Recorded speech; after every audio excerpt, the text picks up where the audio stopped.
Hi, first of all, thank you so much for making it to this panel discussion. As you know that we are going to discuss on how new age brands are setting benchmark in digital business.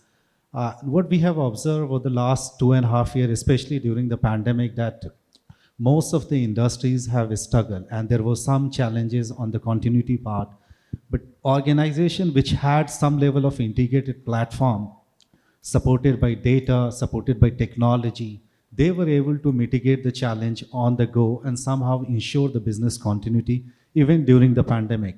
And the post-pandemic, what we are actually noticing that there is so much focus on building resiliency within an organization. And new age brands, the brands which were born in a cloud, they are the one actually, they did it on the go. And we have a diverse set of people coming from non-tech, from food, from Lenskart, from a different background altogether. So we are going to have a diversity of view. I'll begin with Mr. Pratik. What we have been observing, that digital transformation agenda for a different organization, as I said, accelerated like never before during the pandemic. But despite that, one of the challenges that retail industry has been facing is that they have a silos data sets, I mean, kept here and there, and they do not have the kind of digital strategy, integrated digital strategy that we should have, which could give us a visibility across our value chain in order to decide what to serve, what not to serve. Would you like to share your views as to how we can minimize this and what should be the ideal mix of our digital strategy in terms of the integration? Yeah, so if you look at most of the companies, right, the way typically systems are developed is you start off with an online channel and then retail and CRM, all of them get added slowly together. Now what that leads to is very disparate set of systems. So for a customer who's entering or interacting with you with your customer service or is interacting with you at store or is interacting online, they get very different views of different things. So forget about personalization or advanced thinking like that. What ends up happening is we end up asking the customers the same question over and over again as they are interacting over different channels, and it becomes a very frustrating experience for the customer. And you see it breaking across a lot of organizations in a lot of experiences, be it returns or purchases, tracking my order history, etc. So the very first thing that we did, because we had the benefit of starting online and then working backwards towards omni-channel, is we invested a lot of time in having consistent systems, in setting up a consistent identity for the customer, which in our case is via their phone numbers. So whenever they enter even a physical retail, like they enter our store or we get to their houses to get their eye checkup done, we are able to address them with their name. We know their account history. We know what are the kind of products they browsed online before walking into the store. And we are able to personalize recommendations for them, not just online, but also offline via our store agents, etc. So I think that is the key, to have consistent, strong backend, which allows you to build a lot of personalization and common experiences for consumers then going forward. Right. Gaurav, would you like to add, especially on the hyper personalization and as to why you should have a strategy to map the different data set at the different journey of a consumer, because that actually enable you in terms of the understanding the customer, and accordingly actually you can bring a kind of customer experience that you like your customer to feel about.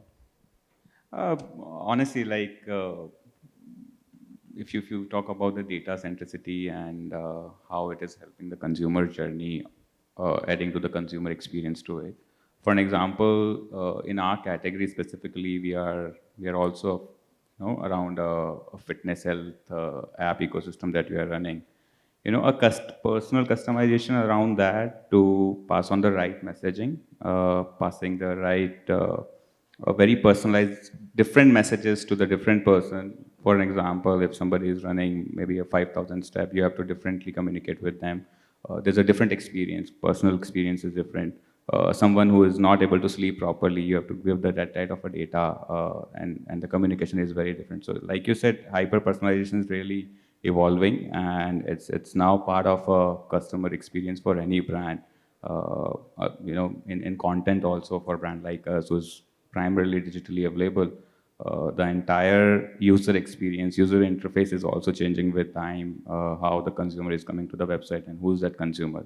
Sharing the right offering, share the right offers, of course, allows us to, give a better insight and give the right information to the consumer. So yeah, personalization is one very key part that is evolving with time. And of course, a lot of D2C brands here who have evolved in last 6-7 years are primarily evolved. Either there's a category gap or there was a gap in the customer experience. So yeah, I think customer experience is very pioneer and very, very key point to differentiate between the old age brand versus the new age brand today.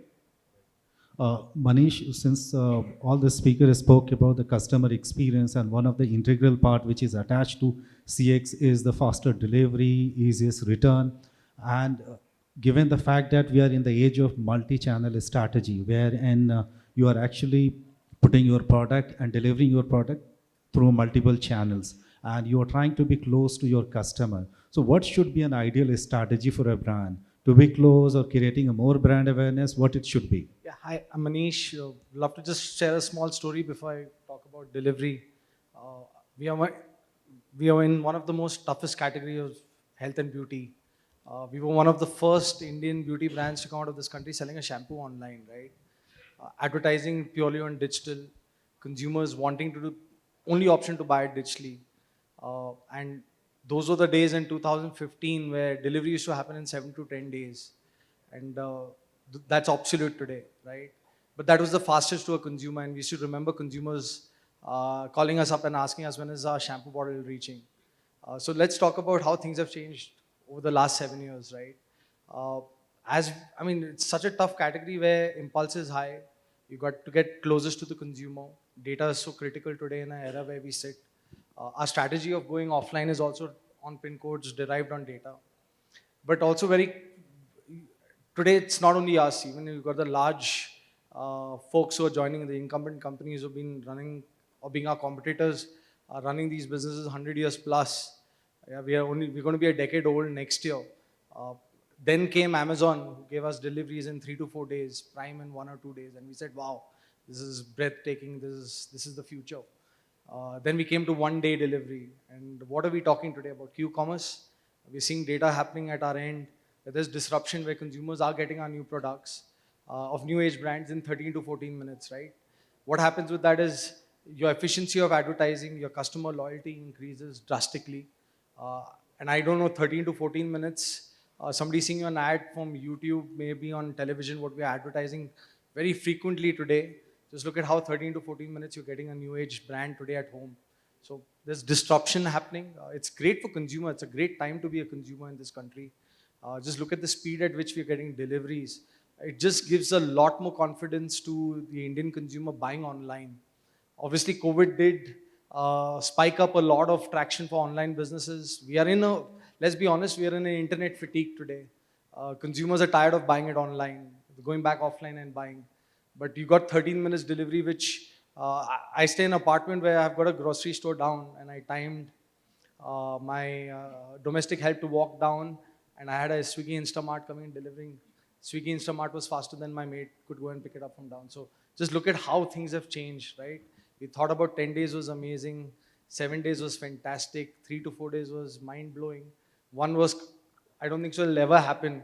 And now you're in an age where 13 to 14 minutes you're getting products back home. I think it's amazing for food brands, FMCG like us. I hope we can soon. I think there are talks even about getting an iPhone in 30 minutes when they release next year. Maybe Swiggy or Zomato could do it. But it's a fantastic time for a consumer today. So I think critical to, I think consumers today, when they give you an order, they could lose intent few hours from there, right? And switch to another brand. How do you keep them gripped? And I think speedy deliveries, we have seen return rates reduce down. I just heard the gentleman talking about returns. We have seen month-on-month improvement on returns. And we are looking at hooks, how to ensure consumers have a great experience, right? So I think it's going to be just 13 to 14 minutes is benchmark today. I'm not too sure how fast, maybe metaverse we might be shampooing our hair in metaverse to break clutter in the future, but I think it's a phenomenal time for a consumer today. You're absolutely right. The Web3 is going to be a new norm. Ms. Meghana, would you like to add your views, especially what he said that there seems to be going a kind of blending between online and offline, which is your physical store, a kind of phygital experience. And there actually the visibility across your value chain becomes quite important. And that visibility will only come when you are able to actually map people at different stages. That means you need to have a very good digital strategy in place. If you could share your organization experience as to how you are working on this. Sure. That's a wonderful story, Manish. I think we're all, we get messages like, I started cutting the vegetables and then I didn't realize the noodles were not there, so I ordered on Instamart and then it came before I once I finished sauteing it. So this is the reality in which we're living in. I think, and also the time between marketing and sales has reduced, right? They say it takes, 8 touch points before somebody becomes your customer. So whether that's a billboard or whether it's online or offline, as you say, you have to reach them 8 times before they become your customer. So you have to think about that. Where are they seeing it? How are they going to reach, right? Right from the beginning to the end. So whether it's a Facebook ad or a billboard or word of mouth, in their doctor's in their doctor's clinic, where are they hearing that information and how soon are they getting to you? So we track all of these, including, very much like, I think I'm pretty sure every brand here is doing, pin codes, right? So as we look at our offline strategy, so we're on DMart Ready, for example, and they are tracking which pin codes are ordering us at a higher frequency because those are the stores in which they launch in. So it's not just, even retailers are thinking like that now, for younger brands. I think across the board, this is the case. Tom, would you like to add, especially what earlier Ramneek said about the fact that you need to have a digital strategy in place which is integrated. And what we are witnessing that there are data silos. And those are quite large with the traditional organization, which have maybe 30 or 40-year-old. The young companies are cloud native. They might not be having the same kind of problem. But still, we have not been able to address the way we should have been, especially on the data part. And when you have that kind of data place, maybe in one place in terms of the data lake, you have a better visibility. You could go through the data, you could actually talk to the data and possibly have some pattern and then take your next step. Would you like to share as to how Snowflake looks into it? Sure. And what the retail organization should be doing to address this challenge? Sure, absolutely. So I'll give you a perspective from Snowflake's view, right? And we've been in the market for about 2 years in the India space, and we've managed to onboard close to 100 plus customers, different verticals, different industries. And the common thing that we hear is the data problem, right? And I think all of us here across the board are talking specifically about how do I personalize, how do I become more customer centric? And for all of that, you need data, right? And you mentioned about the data silo problem. I think, in my experience that I've been with some of the organizations, data silos have always been a problem of the past as well. Just that the data was structured and was very, limited. So we never realized that. Today, with the rise of, the cloud, the different platforms that you have, organizations have the ability to store humongous data volume, right? And along with that, the complexity, the different data types, the frequency at which data can be ingested, and the use cases that you can derive with it. So in my view, like I said, data silos always was there. What you could achieve as part of a single data platform is basically, enriching your data. Now, what do I mean by that, right? So everybody knows data is the new oil, and you have the cliche languages on that. One of our conversation, we came across somebody who interestingly said that data is like the nuclei in an atom, right? Where your electrons and protons keep revolving around it. Essentially, if you look that into business, data should be at the core, it should be at your center, and the business that different functions should leverage that data. Now, how do you do that? You have your data within your own premises, within your own organization. Is that good enough? It used to be good enough, but if you have to take your business to the next level, you have to enrich that. And for that, ideally, if you have data in different silos, it becomes a challenge, and hence a data cloud platform or a single platform story makes sense because you're not just storing your data. Now what you're doing is you're taking a step ahead and looking at your partners or your distributor data to bring in to make sense out of it. You're going a step ahead and saying, look, there are data in the marketplace. Can I bring that and add a little more intelligence and make it more relevant for my customers?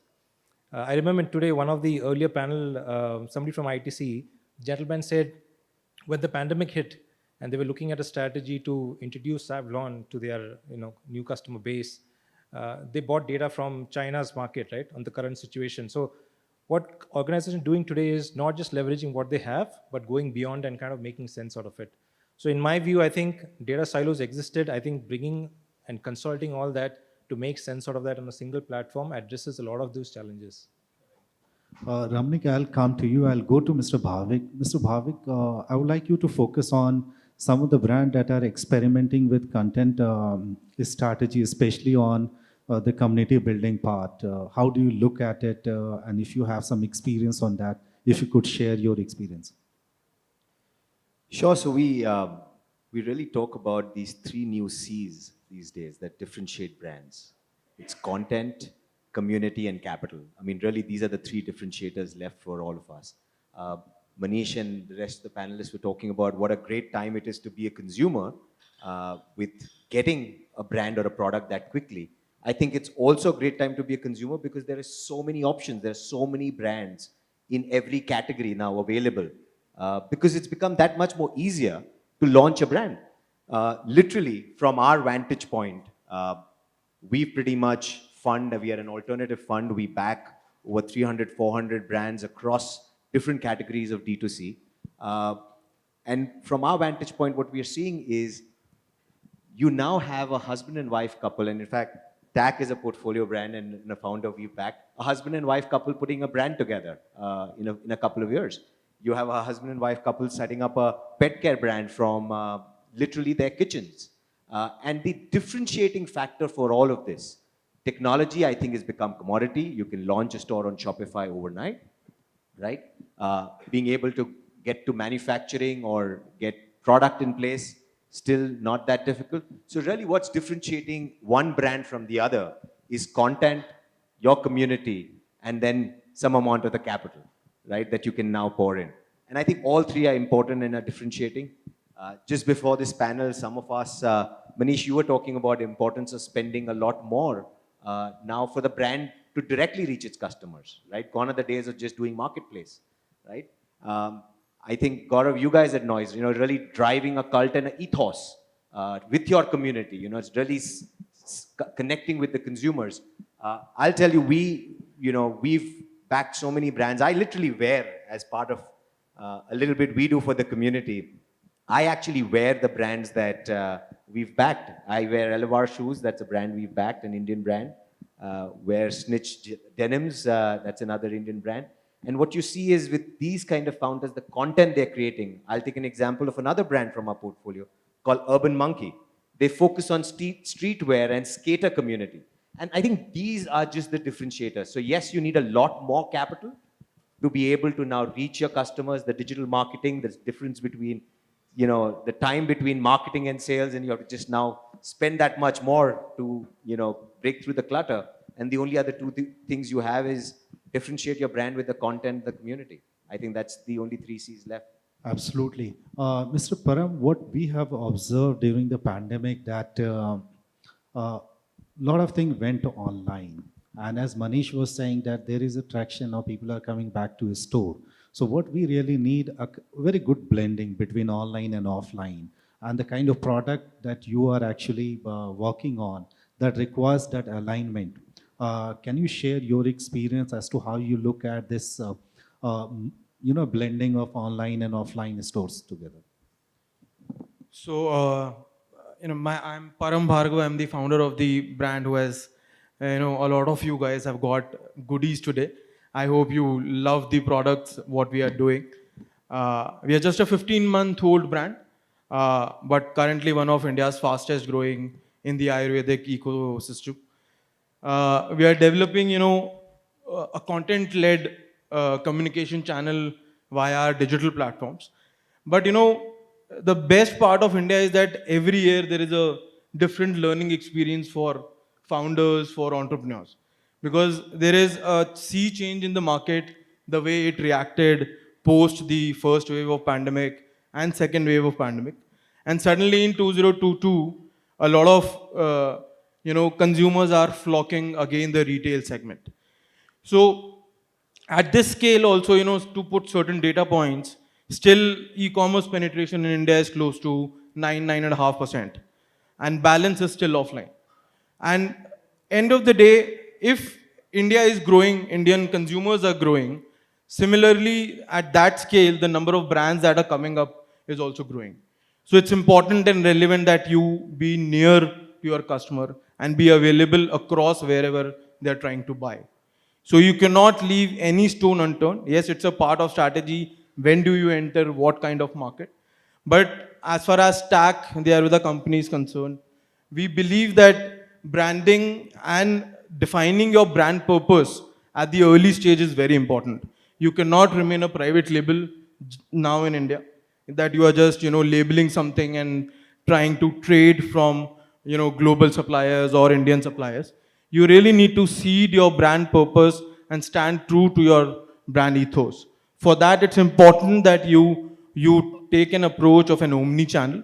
So in a short span of 15 months, for first 12 months, we were entirely direct to consumer and available via our marketplaces partners.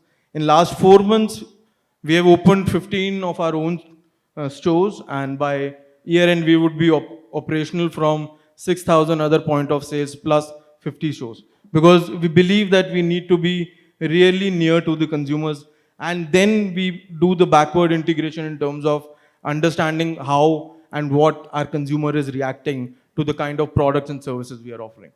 Right, absolutely. Ramneek, I'll come to you, especially on the young buyers, especially Gen Z, people who are actually on Instagram and doing a lot of e-commerce. Their aspiration, their way of looking at brand will be slightly different, right? And to tap into that, you need to have a lot of digital strategy in place, a lot of things that you need to do at a styling and other part. Can you share based on your experience, especially on the Lenskart, as to how you look at this category? Yeah, sure.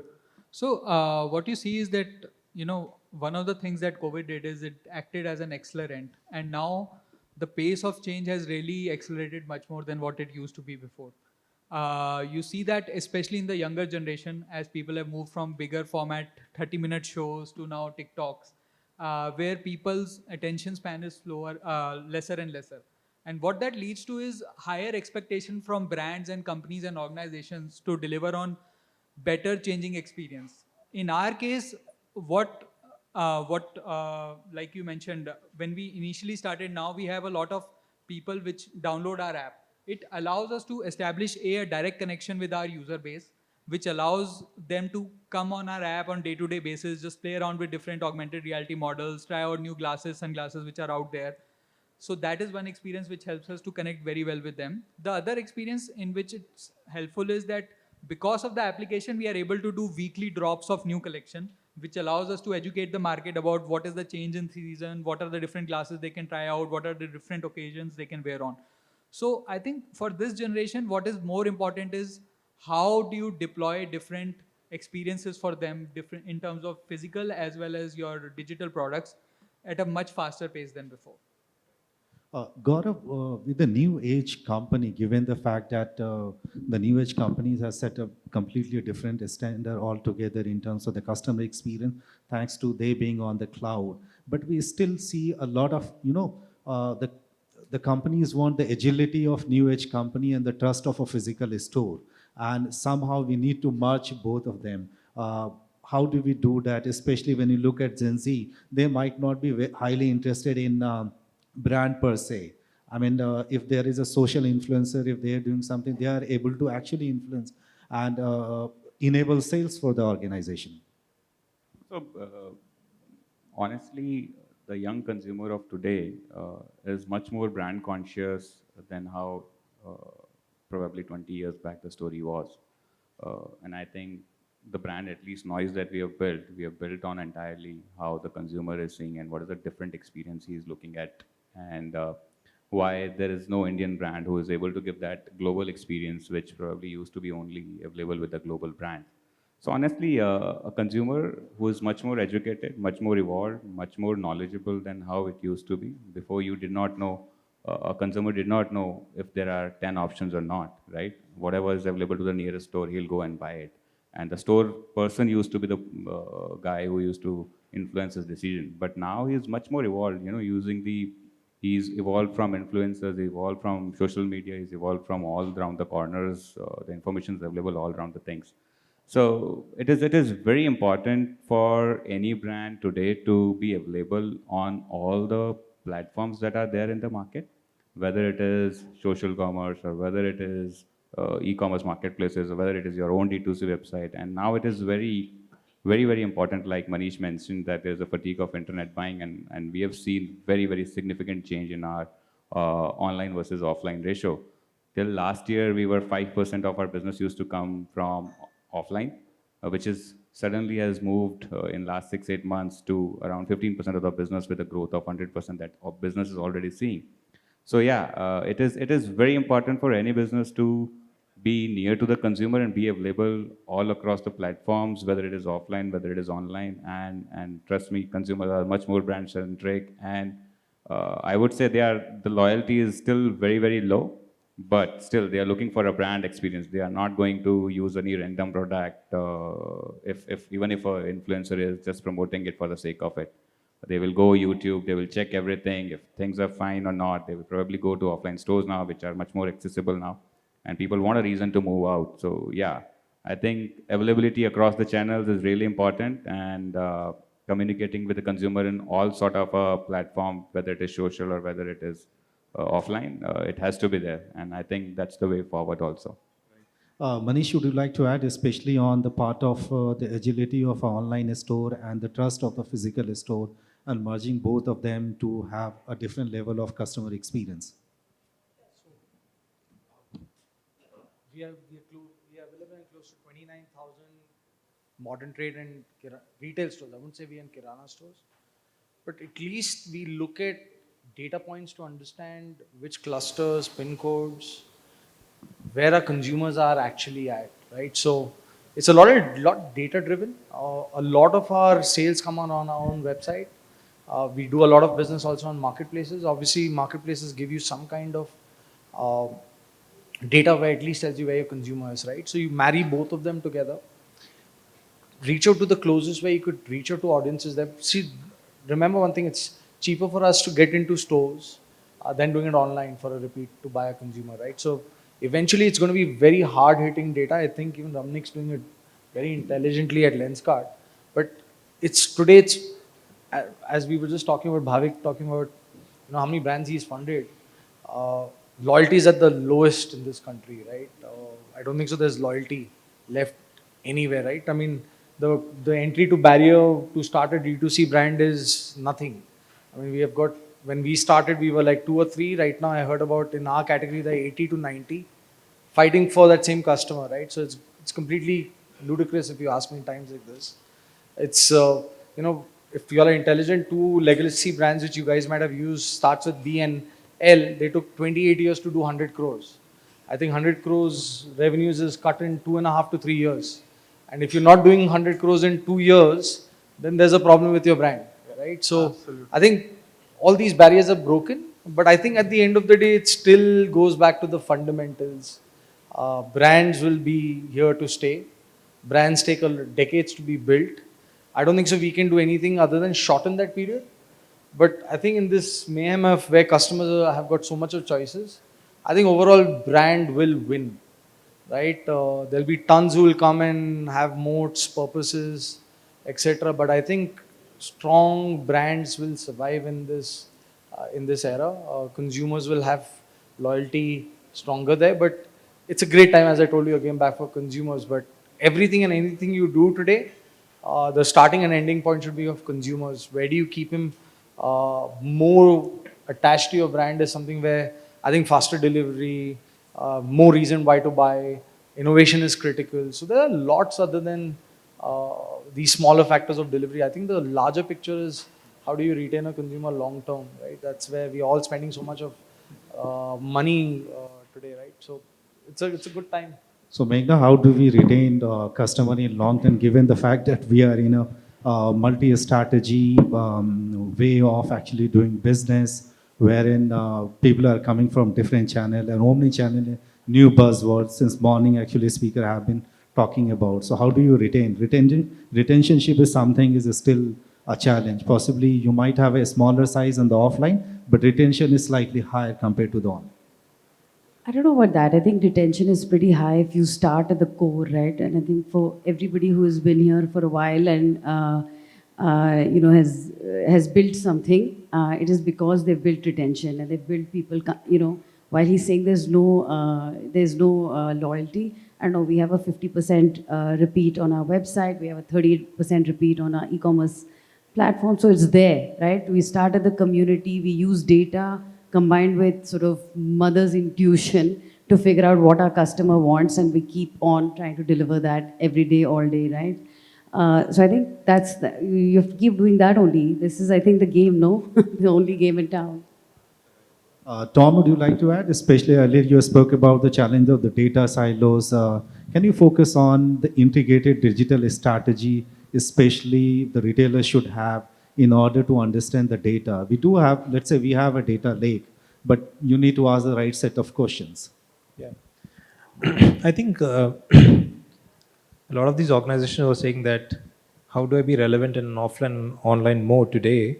I think from our view is the continuity part, right? Meaning if somebody comes to my online store and looks at a product, and if he wants to order that, but he wants to go and buy on my store online, offline, is that product available, right? Firstly, I mean, it may show on your app, but what if it's not on the store? So those are small things which kind of create or impact customer experience, right? And we've seen this lot in the West where, we can name the large ones like the Tesco's, the Walmarts of the world, where they have the continuity approach, right? Where whatever you see online is what you get offline as well. So I think, again, it all boils down to the fact that you have data to kind of respond to those kind of requirements, and be more creative in terms of approaching them. So in my view, it's more of the continuity part. If you can maintain that as part of, irrespective of the data lake, data warehouse, whatever you want to use, but have a platform that can basically cater to all these complexities that in today's world they're looking at, and come up with interesting solutions. Bhavik, this ends up around the customer experience, what you are able to offer. So whether you have a data lake, data strategy, all of these are actually to understand your customer behavior and possibly tweak your product accordingly. Your last word.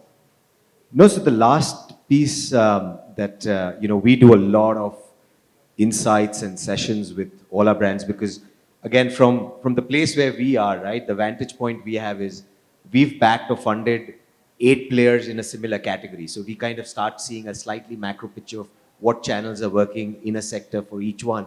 And when we do these debrief or insights, one of the things that has come out recently is every brand has to just learn to recalibrate, keep calibrating. I think we all would agree that this is also a time where you really don't know what's going to stick with your consumer. So keep experimenting, whether it's your content, whether it's, keep recalibrating your efficiencies. Keep experimenting across various channels with various campaigns, using various digital marketing agencies, because there's no one science or formula. Manish, we are talking about Facebook changing its algorithms, right? And so I think it's in this time that we have to, as every brand, just keep experimenting, take real-time understanding and recalibrate your strategy. And I think that's the efficiency at which every brand has to operate. So you are essentially saying just be open to any ideas and changes and keep on experimenting, right? Absolutely. There is nothing that is going to stick that work today is going to work 2 months from now. Param, last word to you. So on concluding remarks, yes, there is certain challenges around scale-ups, the cost of acquisitions, the LTVs at all-time low because of certain loyalties. Different sectors perform differently. Beauty specifically has a difficult retention because it's a largely cluttered market and customer loyalties are at all-time low. But still, it is the best time to build brands in India because this is the decade where Indian entrepreneurs build brands for global markets. Because Indian consumers are now open to accept Indian products, are willing to give a run to the money to the larger behemoths of India, like not naming them, but those guys had to enter the D2C, create D2C brands because the last 2 years we have been doing, right? So this is the time where there would be challenges. and we should be ready for any kind of challenges. Wonderful. I think you all spoke quite well on the topic of how new age brands are setting benchmark in digital business. And I think we touched upon initially the digital strategy, the challenge that we are facing on the data silos, and Tom very eloquently said as to how we can address that. Then we came to the challenge, the faster delivery Manish spoke about, and then we also focus on the customer experience part ultimately, and then also a kind of an ideal mix of online, offline, a blending experience that we should have. And Bhavik also touched on the content strategy part. I mean, beginning with the content. So thank you so much for being such a wonderful panelist and sharing your views. Thank you.